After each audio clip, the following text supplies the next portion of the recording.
Doctors have long been saying that what will drive our ultimate recovery from this pandemic is testing, but medical experts say we still have quite a long way to go. I spoke earlier with Dr. Imran Ali. Dr. Ali, Dr. Deborah Birx, member of the White House Coronavirus Task Force, says we need a, quote, technological breakthrough in order to ramp up testing. Can you explain what she meant? Well, right now, Kenneth, what we use is a viral PCR tool. So the RNA, the major component of the virus, is very, very small. So when we go to the laboratory, we use something called PCR, which amplifies it, and then it lights up in the lab, showing whether it's positive or negative. It detects the whole virus particle. What she was talking about yesterday was looking at an antigen test, which would look at parts of the virus which can be rapidly detected. We want to get to a point where we can do tests and get results within 5 minutes. So, for example, if somebody wanted to go to work, we could test them before they enter the workplace, get a result within 5 minutes, and then know if they're positive or negative.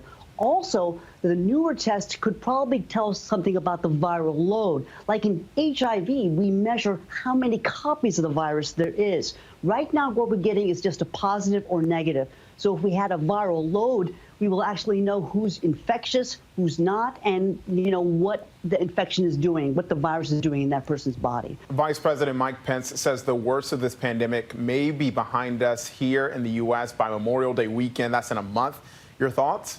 Well, I wish we can really be ready by the summer, but from all the projections that I'm looking at, by about April 15th, we had been seeing 2,600 on average deaths per day from coronavirus. And that was a peak. We are seeing a slight dip in the numbers, but still the projections say for at least until August, we're going to have to keep the social distancing. And the peak and the slight dip we're seeing now is because of the current restrictions. If the restrictions start getting less stringent, who knows what the curve might turn out to be in the future. But right now, it looks like at least into August at a minimum. So, Dr. Ali, you know better than anyone, many people are wearing masks in public.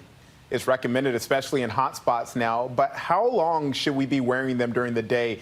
And can they cause breathing problems? We see police in New Jersey say a driver may have passed out from wearing an N95 mask for too long. I got a lot of questions today because of that New Jersey crash. And it apparently in that crash, the driver was wearing an N95 mask. And those are very tight and very, very thick material to help prevent viral particles from entering. But here, this one has an exhale one-way valve. And some of the masks have this. This can really prevent all the carbon dioxide from being trapped in here. And people who have these masks on for a long time, the carbon dioxide can be trapped, and that can cause you to feel faint. But some of them don't. And it's a very tight-fitting mask. And especially now, we're seeing a heat wave coming next week in the West. I recommend patients, if you're driving by yourself in your own car, you don't need to wear the mask per se. But even if you want to wear a mask, and if you're exercising, don't wear the mask for more than 2 hours. If you have asthma or if you have other breathing problems, this makes it much more difficult to get in more air because you're filtering all that air through this thick material. Plus also the carbon dioxide you breathe up just gets trapped in here. And that's what probably caused that gentleman or that person who was driving that car to be faint and to get into that car accident.